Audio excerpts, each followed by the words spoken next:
एक सुंदर भूमि पर देसी गाय का गोबर से लीपन कर कर, अगर गाय का गोबर ना मिले सुंदर जल से लीपन कर कर, वहां एक सुंदर चौक को पूर कर, आप सभी को ज्ञात होगा कि चौक पूरने में रंगोली का प्रयोग नहीं होता।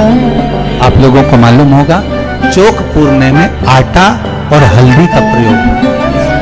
आटे हल्दी का प्रयोग क्यों होता है? क्योंकि आटा समृद्धि को बढ़ाता है, लक्ष्मी वैभव को बढ़ाने वाली हल्दी होती है। इसलिए जब चौक पूरा जाता है भूमि पर तो चौक पूरते समय आटा हल्दी का प्रयोग करते हैं। थोड़ा सा चावल का दाना या गेहूं का दाना रख दिया जाता है, उसके ऊपर एक सुंदर चौकी, एक चौरंग, एक पाटा रख दिया जाता है। चौकी लगाएं, चौरंग लगाएं, पाटा लगाएं, उस पाटे पर एक सुंदर लाल वस्त्र धारण करा दें, लाल वस्त्र बिछा दें। एक थाली लें, उस थाली पर कंकु से, रौली से, कुंकू से गिला कर कर स्वस्तिक का निर्माण कर, स्वस्तिक का निर्माण कर कर घर में अगर चांदी का सिक्का हो, अगर चांदी का सिक्का नहीं हो, चांदी का कॉइन नहीं हो, तो अपने घर का 1 का सिक्का, 2 का सिक्का, 5 का सिक्का, 10 का सिक्का, जो भी आपके घर में हो वो कॉइन ले लें। महाराज उसको थाली के अंदर रख दें स्वस्तिक के ऊपर, फिर उसका स्मरण करें। आटे के 7 दिए बनाएं, एक थाली में, एक प्लेट में रख लें, घी के दिए बनाएं और उसमें सुंदर बाती को लगाएं। ध्यान दीजिएगा, इसमें जो बाती लगेगी वो लंबी बाती लगेगी। लक्ष्मी जी की पूजन में जितनी भी बाती लगे वो लंबी लगे। महाराज घी के दिए लगा दें 7, सातों दियों को प्रज्वलित कर लें, प्रकट कर लें। एक दिया तेल का लगा लें। तेल का जो दिया लगाया है, जहां पर आपने सिक्का रखा है, कॉइन रखा है, उसका लेफ्ट हैंड, मतलब आप ऐसे बैठे हो तो आपका सीधा हाथ की ओर आप तेल का दिया लग दें। और जो 7 दिए आपने लगाए हैं वो लक्ष्मी जी के राइट हैंड, मतलब आपका लेफ्ट हैंड हो गया, लक्ष्मी जी का राइट हैंड, आपका लेफ्ट हैंड हो गया, आपका उल्टा।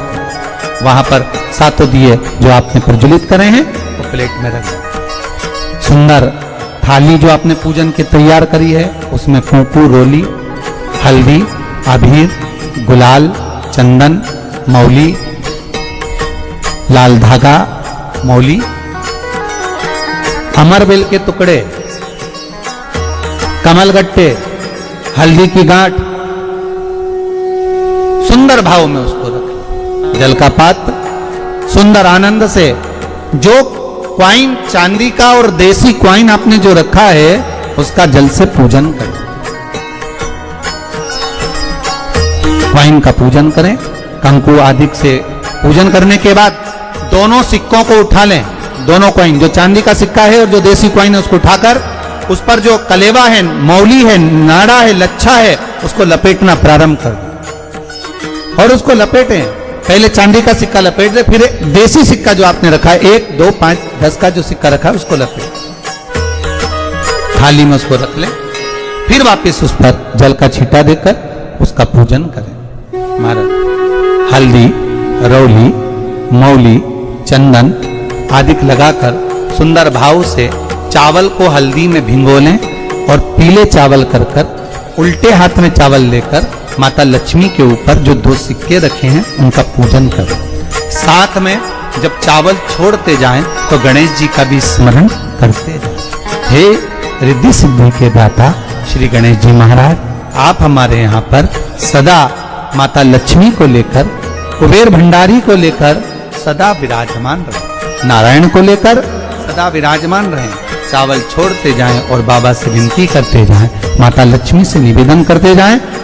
भगवान शिव का स्मरण करें, भगवान नारायण का स्मरण करें, माता लक्ष्मी का स्मरण करें, रिद्धि सिद्धि के दाता भगवान श्री गणेश जी महाराज का स्मरण करें, छोड़ते जाएं। जब चावल पूर्ण छोड़ दे में पूजन पूरी तरह से हो जाए तब महाराज 7 सुंदर आनंद से अमरबेल के टुकड़े, अमरबेल वृक्ष पर एक पीले कलर की बेल चलती है, पीली, उसमें पत्ते नहीं होते, वो किसी भी वृक्ष पर डली रहती, वो अमरबेल कहलाती। ये अमरबेल लक्ष्मी पूजन में, समृद्धि के लिए, मकान के मुहूर्त के समय पर, गृह प्रवेश के समय पर बहुत कार्य आती है महाराज। ये अमरबेल को पानी की जरूरत भी नहीं पड़ती, आप रूप किसी वृक्ष पर डाल दी जाए वो अपने आप फलती चली जाती है। उसी तरह हमारे यहां भी हम भगवान से यही प्रार्थना करते हैं, जैसे अमरबेल बिना पानी पड़े भी किसी भी वृक्ष पर डाल दी जाए पनपती जाती है, बढ़ती चली जाती है, ऐसे हमारे घर में वैभव लक्ष्मी बढ़ती जाए। अमरबेल के 7 टुकड़े, कमल गट्टे 7, हल्दी की गठान 7 माता लक्ष्मी को समर्पित कर दें। दोनों हाथों में हल्दी पिसी हुई लीजिए और माता लक्ष्मी को उसे चढ़ाना प्रारंभ कर दीजिए। 7 बार पिसी हुई हल्दी वो सिक्कों पर चढ़ा दें, अपनी मनोकामना कर कर अपने घर में माता लक्ष्मी को विराजमान करने के। जब हल्दी पूर्ण चढ़ जाए, हाथ में कुंकू ले लीजिए, रोली ले लीजिए, उस रोली कुंकू को भी माता लक्ष्मी को समर्पित कर। तब इसके पश्चात सुंदर जो भी घर में मिष्ठान हो, मीठा हो, नहीं हो, शक्कर हो, गुड़ हो, मिश्री हो, जो भी आपके पास में हो, खड़ी शक्कर हो, वो भगवान को माता लक्ष्मी को भोग रख दीजिए। अगर कुछ मीठा बना हो तो मीठा रख दीजिए। महाराज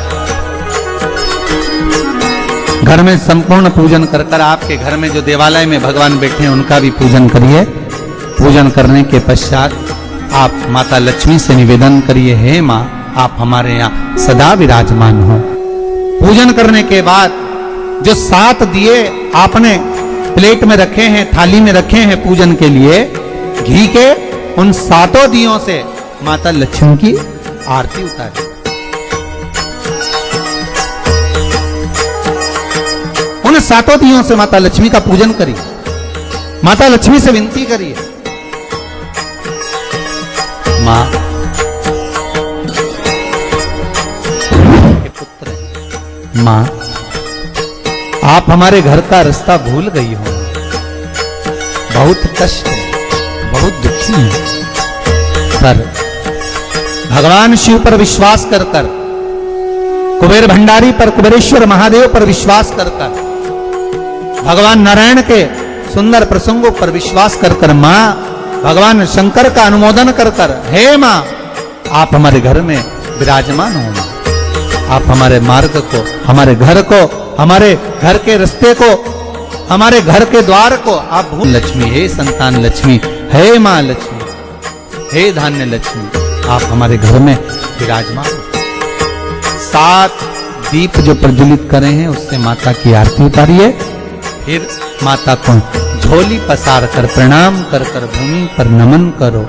जब झोली पसार कर प्रणाम करें, झोली को अपनी ओर गिरा लें और माता को नमन कर कर जो 7 दिए आपने लगाए हैं उन 7 दिए को अलग अलग स्थान पर ले जाकर, जैसे घर के हॉल में, एक रसोई घर में, एक जहां पर आप लक्ष्मी रखते हो उस स्थान पर, एक घर के द्वार के पास में, एक तुलसी के क्यारे के पास में, ऐसे अलग अलग 7 स्थान पर उन दीप को रख दिया है। एक भगवान का जहां पूजन हुआ है, लक्ष्मी की जहां आराधना करी, एक दीप वहां पर भी रखा जाए। जो तेल का दिया लग रहा है उसके पास माता का, माता लक्ष्मी से निवेदन करें, हे मां कृपा सागर, करुणा सागर मां, आप भगवान विष्णु के साथ विराजमान हो, आप भगवान नारायण के साथ में हमारे यहाँ सदा विराजमान हो। मां ऐसी कृपा कर। महाराज मां से विनती कर कर बड़ा उत्साह, बड़ा उमंग, बड़ा आनंद रखना। आपने अगर धन्वंतरी की पूजन करी है, धनतेरस की पूजन करी है, कोई वस्तु, कोई सामग्री अगर आप लेकर आए हो, कोई पात्र लेकर आए हो, कोई तांबे का पात्र लाए हो, जो भी वस्तु आप नहीं लेकर आए हो उसका भी पूजन उसी दिन कर लेना चाहिए।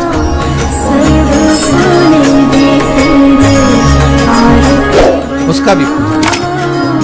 ये लक्ष्मी, अगर आप धन्वंतरी का पूजन करते हो, धनतेरस का पूजन सुंदर कार्तिक के महीने की कृष्ण पक्ष की त्रयोदशी को अगर आप कर रहे हो, तो ये लक्ष्मी भले मेरे साथ वैकुंठ में जाकर रहे, पर लक्ष्मी का एक अंश तुम्हारे घर से कभी नहीं जाएगा, वो सदा विराजमान रहेगा। ऐसी है मां धन्वंतरी की पूजा।